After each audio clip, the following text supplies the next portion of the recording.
Many people have heard about the benefits of meditation calming the mind, improving focus. But hearing about something and experiencing it are two different worlds. This is where the idea of a 30-day challenge comes into play. It feels like an invitation, a manageable experiment to test these claims for yourself. 30 days, long enough for change to root, short enough not to feel like a lifetime commitment. People try it for many reasons. Some are drowning in stress, looking for a life raft. Others feel their attention is fractured into a million pieces. They want to reclaim their ability to concentrate on one thing at a time. Many are simply curious about whether this ancient practice holds power today. The promise isn't instant enlightenment or a life free of problems. Instead, it offers a subtle but meaningful shift. More clarity, less judgment. The challenge is a simple container. Sit for a few minutes each day. This essay will walk you through that journey from clumsy beginnings to quiet shifts that change daily life.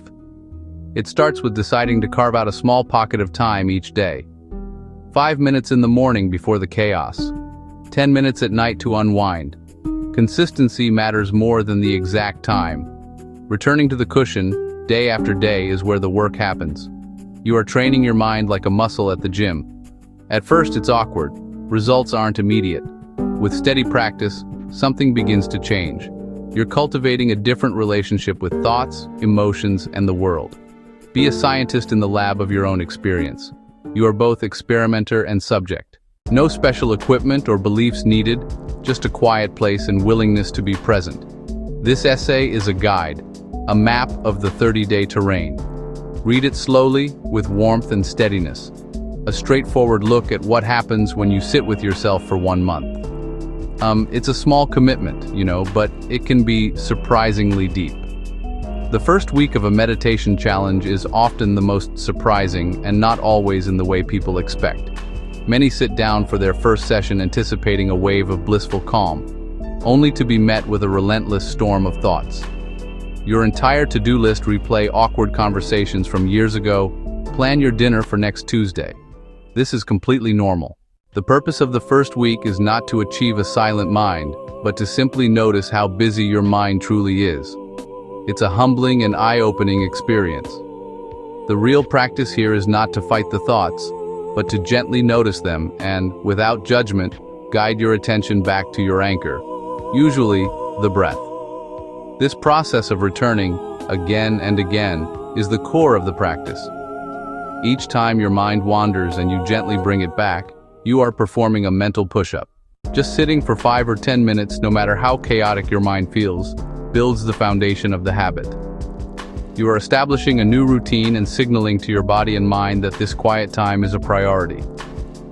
You might not feel dramatic changes in your daily life during this initial phase, but you may notice subtle after effects. For an hour or so after your session, you might feel a little more grounded or centered. The world might seem a little quieter. You might also become more aware of your own mental patterns throughout the day. You'll start to notice when your mind is racing, when you're caught in a loop of worry. This newfound awareness is the first real gift of the practice.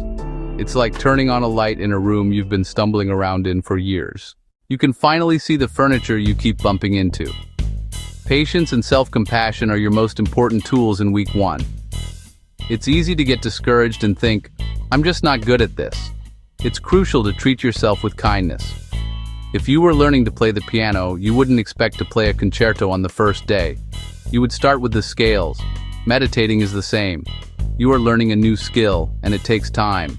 The simple act of sitting down each day, closing your eyes, and committing to the process is a profound act of self-care. It is the first step on a journey that unfolds slowly, revealing its benefits not in grand revelations but in small, incremental shifts. By the second week, something interesting begins to happen. The initial novelty has worn off, and the practice starts to feel a little more familiar. You're still noticing your mind wander, but with a little less surprise and more acceptance. The real change that often emerges in week 2 happens not on the cushion, but in small daily moments. You might be about to send a frustrated email, or snap at someone who cut you off in traffic, and suddenly you notice a tiny gap of space between the stimulus and your reaction. This is the pause button that meditation helps to install. It's a moment of awareness where you realize you have a choice. Before, reactions were automatic. Now you get a split second to breathe and choose. You might still feel the anger, but it no longer has complete control. Respond rather than react. That's the result of your training. On the cushion, you notice thoughts without getting swept away.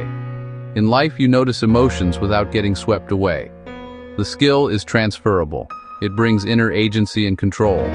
Your focus is starting to improve, maybe 5 or 6 counts with the breath instead of 2 or 3. These small gains show the attention muscle getting stronger. They translate: stay engaged in meetings, read a few pages without drifting. Mental chatter is still there, but quieter, less demanding. You may notice small physical changes: chronic tension in your shoulders, tension in your jaw, breathing a little deeper and slower during the day, your body learning greater equilibrium, shifting out of fight or flight into rest and digest more easily. Week 2. Notice these first tangible fruits and let them encourage you to keep going. As you enter the 3rd week of your 30-day challenge, the practice often begins to deepen. The habit is more established now, and sitting down to meditate may feel less like a chore and more like a welcome moment of refuge. You have spent 2 weeks observing the chaotic surface of your mind, and now you might start to sense a quieter current running beneath it all. This doesn't mean the thoughts disappear, but your relationship to them continues to change.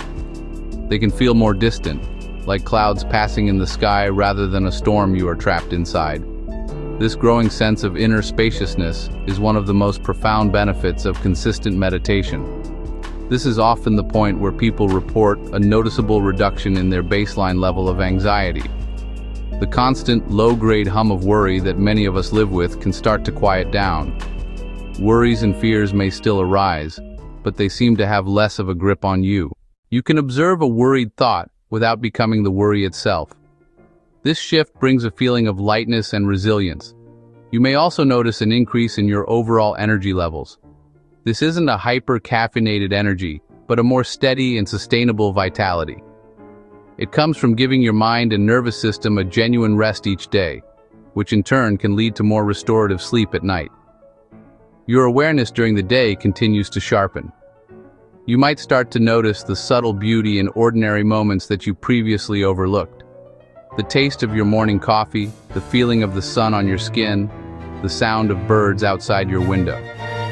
This is the essence of mindfulness, being fully present for your life as it is happening. The practice isn't just about finding peace in a quiet room. It's about carrying that sense of presence and calm out into the world with you. This enhanced appreciation for the small things can bring a surprising amount of joy and contentment into your daily routine. In week 3, you may also experience moments of deeper calm during your meditation sessions. There might be brief periods where the thoughts subside almost completely, and you are left with a simple, peaceful awareness. These moments can be fleeting, but they are powerful reminders of the quiet space that exists within you. Don't try to chase or replicate these experiences. Just appreciate them when they arise. The journey of meditation is not about striving for a particular state, but about being open to whatever unfolds. By the end of this week, the changes are often no longer subtle. You, and perhaps even those around you, may start to notice a more patient, calm, and present version of yourself emerging. By the time you reach the final week of your 30-day challenge, the cumulative effects of your daily practice are often undeniably clear. The skills you have been cultivating, focus, awareness, non-reactivity, have become more integrated into your daily life. Your ability to concentrate may be significantly improved. You might find yourself able to complete tasks with a greater sense of ease and efficiency, less prone to the constant interruptions of digital distractions or a wandering mind. This isn't because you are forcing yourself to focus, but because your mind has been trained to be more stable. It's less like a wild horse and more like a trusted companion that you can guide with a gentle hand. The feeling of inner stability becomes more consistent. While you still experience the full range of human emotions, including stress and frustration, you have a stronger anchor. You can navigate challenging situations with a greater sense of equanimity. A difficult conversation at work, a stressful family event might still be hard, but you feel more equipped to handle it without being completely overwhelmed. This steadiness comes from the deep knowing that you have a place of quiet within you that you can always return to. The daily practice has built a reliable sanctuary inside your own mind, a resource you can draw upon whenever you need it. Many people report feeling more connected to themselves, to others, to the world around them. By spending quiet time observing your own mind with compassion, you naturally develop a greater sense of empathy for others. You understand that everyone is navigating their own inner world of thoughts and emotions. This can lead to more patient and understanding interactions. You might find yourself listening more attentively in conversations, offering a more present and supportive ear to friends and family. This sense of connection extends to a greater appreciation for life itself. Simple moments continue to feel richer and more meaningful, infusing your days with a quiet sense of wonder. At the end of 30 days, the transformation is not that you have become a different person, but that you have become more fully yourself. You have peeled back some of the layers of habitual reactivity and mental noise to reveal the calm, clear awareness that was there all along. You have proven to yourself that with small, consistent steps, you can change your relationship with your own mind. The challenge has served its purpose. It has shown you what is possible. You now have a tangible experience of the benefits and the foundation of a habit that has the potential to support your well-being for the rest of your life. The journey is far from over, but you have taken the most important steps. You might smile to yourself, feeling calm and content. While the experience of meditation is deeply personal and subjective, there is a growing body of scientific research that helps explain what is actually happening inside your brain and body. When you sit down to meditate, you are not just doing nothing. You are actively changing your brain's structure and function. One of the most well-documented changes involves brain waves. In our normal, busy waking state, our brains typically produce high-frequency beta waves. As you begin to relax and turn your attention inward during meditation, your brain starts to produce more alpha waves. These are the same brain waves associated with a state of calm, relaxed alertness. They create a bridge between your conscious mind and your subconscious. With more consistent and deeper practice, some meditators can also increase their production of theta waves. Theta waves are linked to deep relaxation, creativity, insight state between waking and sleeping. This is often where people report having aha moments or creative breakthroughs. On a more structural level, long-term meditation has been shown to physically change the brain. Studies using MRI scans have found that regular practice can increase the gray matter density in areas like the hippocampus, the prefrontal cortex, attention, decision-making, emotional regulation. At the same time, meditation can help shrink the amygdala, the brain's fear center. The amygdala is responsible for triggering the fight or flight response when it perceives a threat.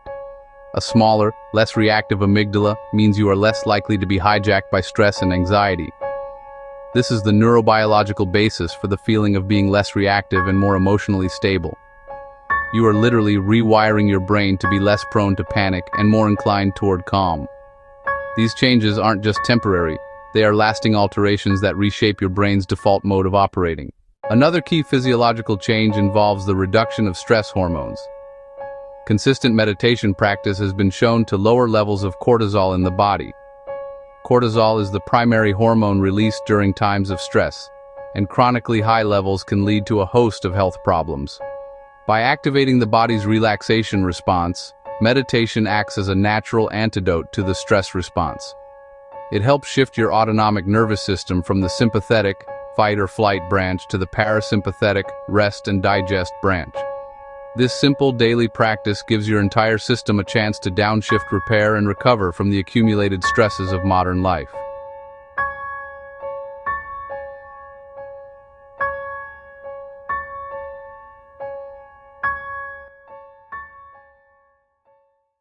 The benefits of a 30-day meditation challenge don't stay confined to the 10 minutes you spend sitting in silence, to the 15 minutes you spend sitting in silence. One of the first areas people notice an improvement is in their relationships.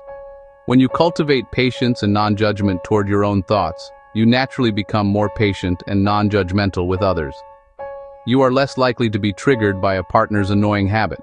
You are less likely to be triggered by a child's tantrum. Because you have practiced pausing, you can respond with more kindness and wisdom. That can fundamentally shift the dynamics of your most important connections. Your work life can also be transformed.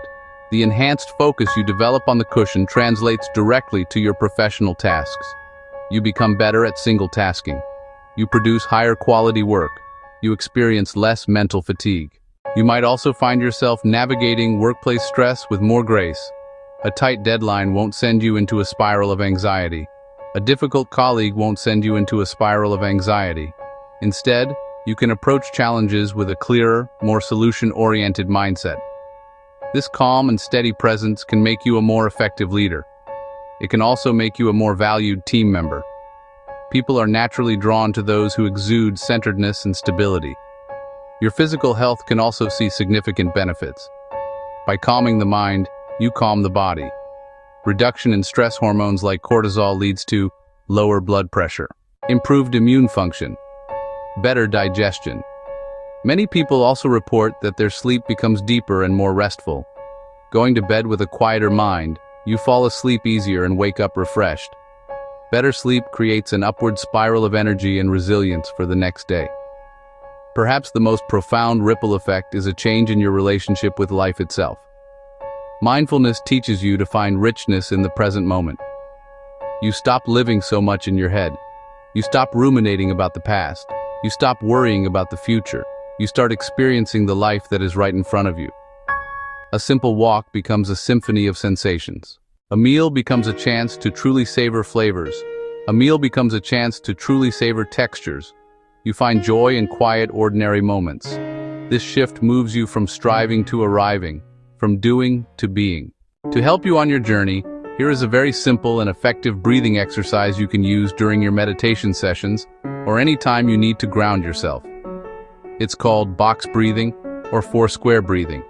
Used by Navy SEALs, used by yoga practitioners to calm the nervous system and focus the mind. The structure is easy to remember, which makes it a powerful tool you can access anywhere, at any time. You can do this sitting in a chair, on a cushion, standing in line at the grocery store. It works by balancing the nervous system through a rhythmic and controlled breathing pattern. First, find a comfortable position. Close your eyes if that feels right for you, or keep a soft, unfocused gaze. Start by gently exhaling all the air from your lungs. Just let it all go. Then, begin the pattern. Inhale slowly and deeply through your nose for a count of 4. Feel the air filling your belly first, then your chest. Feel the expansion. Count silently in your mind. 1, 2, 3, 4. The pace should be gentle and unforced, not a struggle to get all the air in. Hold at the top for 4. Relaxed, not tense. Keep your shoulders and jaw relaxed. Pause with the fullness of the breath inside you. This pause lets your body absorb the oxygen and creates a moment of stillness. It helps to break the cycle of anxious, shallow breathing that often accompanies stress. Exhale slowly and smoothly for 4. Imagine you are releasing all the tension and stress with the outgoing breath. Let your shoulders drop and your body soften. Count steadily. 1, 2, 3, 4. Hold the breath out at the bottom of the exhale for a final count of 4. This is another pause, a moment of emptiness before the cycle begins again. 1, 2, 3, 4. This completes one full box. Inhale for 4. Hold for 4. Exhale for 4. Hold for 4. Continue this pattern for 5 to 10 rounds, or for the duration of your meditation. Yeah, that should help. Completing a 30-day meditation challenge is a significant accomplishment. You have built a new habit, explored the landscape of your own mind, and likely experienced tangible benefits. The big question now is, what's next? The end of the challenge is not a finish line, but rather a new beginning. You now have the skills and the direct experience to make meditation a lasting part of your life. The key to keeping the flame of your practice alive is to approach it with the same gentleness, flexibility, self-compassion that you cultivated during the challenge. Don't let it become another rigid item on your to-do list. The first step is to reflect on what worked for you. Did you prefer meditating in the morning or in the evening? Did you enjoy 5 minutes? Or did you feel ready to extend to 10 or 15? There are no universal rules. The best practice is the one you will actually do. If keeping it to 5 minutes a day ensures consistency, then that is far more valuable than aiming for 30 minutes and only doing it once a week. You can also explore different types of meditation. A guided loving-kindness meditation, a body scan, a walking meditation. To keep the practice fresh and engaging. It's also important to remember that it's okay to miss a day. Life happens. You might get sick, travel, or have a day where you are simply overwhelmed. The all-or-nothing mindset is the enemy of a long-term habit. If you miss a day, or even a few days, don't see it as a failure. Simply see it as a pause. The next day, gently and without judgment, return to the cushion. The practice will always be there waiting for you. Consistency over a lifetime is built not on perfection, but on the willingness to begin again, over and over. Finally, consider finding ways to support your ongoing practice. This could mean using a meditation app that offers guided sessions and tracks your progress. It could mean reading books on mindfulness to deepen your understanding. Or it could mean finding a community, whether online or in person, to share experiences and practice with. Having a connection with others who are on a similar path can provide immense encouragement and motivation. Remember the feeling of clarity and calm you've cultivated. Let that be your motivation. Your 30-day challenge was just the spark. Now your job is to gently tend to that flame, allowing its warmth and light to support you for years to come.